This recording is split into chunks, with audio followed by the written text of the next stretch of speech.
Grades निकालने के लिए ग्रेड्स आप निकालेंगे परसेंटेज की बेस पे। तो ग्रेड्स निकालने के लिए आपको कंडीशन लगवानी पड़ेगी इफ़ की। उसका भी तरीका यही है कि आप पहले सेल पे क्लिक करें और इक्वल का साइन लिखें। इक्वल का साइन लिखने के बाद आप इफ़ लिखेंगे। इफ़ के बाद आप लगा देंगे ब्रैकेट। ब्रैकेट लगाने के बाद अब आपने क्योंकि ये K5 पे ऑपरेशन परफॉर्म करना है, ये परसेंटेज जो है वो K कॉलम में और ये 5 नंबर रो है, इसकी बेस पे आपने निकालना है। तो आप लिखेंगे if K5 is less than 40, कि अगर जो परसेंटेज है वो 40 से कम है तो फिर इसका ग्रेड क्या होगा। उसके बाद आपने लिखना है कॉमा, फिर इसका ग्रेड हो जाएगा F, और F आपने लिखना है डबल कोट्स के अंदर, डबल कोट्स लगा के, और ये आपने लिख देना है F। फिर आप लगाएंगे कॉमा। कॉमा लगाने के बाद आप दोबारा इफ़ लिखेंगे। ये नेस्टेड इफ़ की कंडीशन हम लगा रहे हैं। फिर इफ़ लिखने के बाद आप फिर लगाएंगे ब्रैकेट। ब्रैकेट लगाने के बाद सेम दोबारा आपने ऐसे ही करना है कि अगर K5 की जो वैल्यू है, नॉट K5 सॉरी K4, क्योंकि हम ये 4 नंबर रो पे अप्लाई करें। If K4 is less than 50, यानी कि 40 से 50 के दरमियान में अगर परसेंटेज होगी स्टूडेंट की, दोबारा आपने कॉमा लगाना है।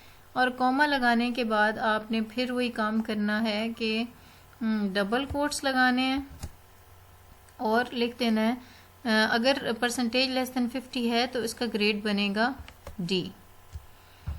इसी तरह से सेम यही प्रोसीजर रिपीट करके आपने दोबारा से कॉमा लगाना है। कॉमा लगाने के बाद फिर लिखना है आपने इफ़, फिर ब्रैकेट लगानी है और लिखना है K4 is less than 40। K4 अगर लेस देन 40 होगा तो फिर क्या स्टूडेंट का ग्रेड बनना चाहिए, फिर स्टूडेंट का ग्रेड बनना चाहिए C। 40 नहीं, यहाँ पर 60।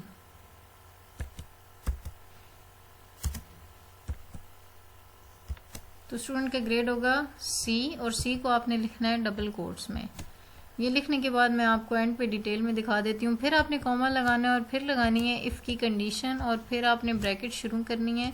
अब K4 के लिए आपने क्या लिखना है कि अगर K4 हो लेस देन 70 तो फिर कॉमा और डबल कोट्स के अंदर आपने लिख देना है। तो फिर इसका ग्रेड होगा B, फिर B ग्रेड हो जाएगा।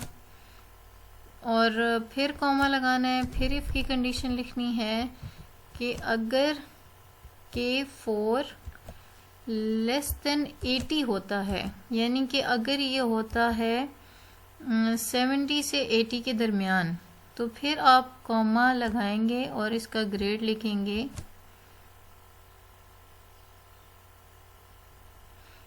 फिर इसका ग्रेड हो जाएगा A।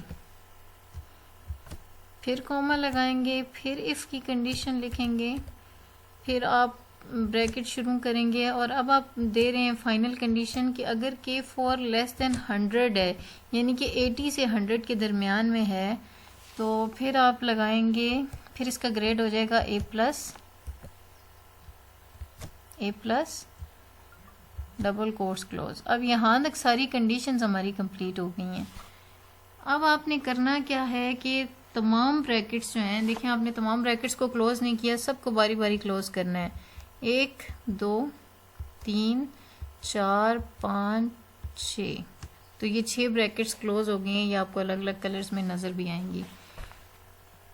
तो जब हम एंटर प्रेस करेंगे तो देखें ऑटोमेटिकली इसका ग्रेड D कैलकुलेट हो गया है। तो फिर इसी तरीके से इसको, इस सेल को ड्रैग करके हम लोग सारे ग्रेड्स इस तरह से निकाल लेंगे। सब स्टूडेंट्स के ग्रेड्स इस तरह से निकल आएंगे। मैं एक दफ़ा आपको जूम करके दोबारा दिखा देती हूँ। ये जो फार्मूला हमने एंटर किया था, इसमें जस्ट हमने कंडीशन लगाई थी कि अगर K4 की वैल्यू यानी कि परसेंटेज स्टूडेंट की 40% से कम बन रही है तो F ग्रेड डिस्प्ले हो जाए। अगर स्टूडेंट की परसेंटेज 50% से कम बन रही है तो D ग्रेड लिखना है। अगर इसकी 60% से कम बन रही है तो C। इसी तरह से अगर 70% से कम तो B, और अगर 80% से कम तो A, और अगर 100% से कम यानी कि 80 से ज़्यादा और 100 से कम बन रही है तो इसका ग्रेड A+ डिस्प्ले होना चाहिए। इसका एक सिंटेक्स फॉलो करना बहुत ज़रूरी है। इफ़ के बाद ये ब्रैकेट लगानी ज़रूरी है। फिर ये कंडीशन जब आप लिख देते हैं उसके बाद कोमा लगाना ज़रूरी है, और जो आपने कंडीशन के बाद रिमार्क्स लिखने हैं वो आप डबल कोट्स में लिखने ज़रूरी हैं। डबल कोट्स लिखने के बाद एक चीज़ इंपॉर्टेंट है कि यहाँ पर आपने ब्रैकेट क्लोज नहीं करनी। ब्रैकेट क्लोज करने की बजाय आपने कोमा लिखना है और अगली इफ़ की कंडीशन लिख देनी है सेम उसी प्रोसीजर से। फिर इस तरह ब्रैकेट क्लोज नहीं करनी, कोमा लगाना है, अगली इफ़ की कंडीशन। जब आपकी सारी कंडीशंस कंप्लीट हो जाएंगी तो सब ब्रैकेट्स को बारी बारी आपने क्लोज कर देना है जिस तरह यहाँ पर हमने किया है।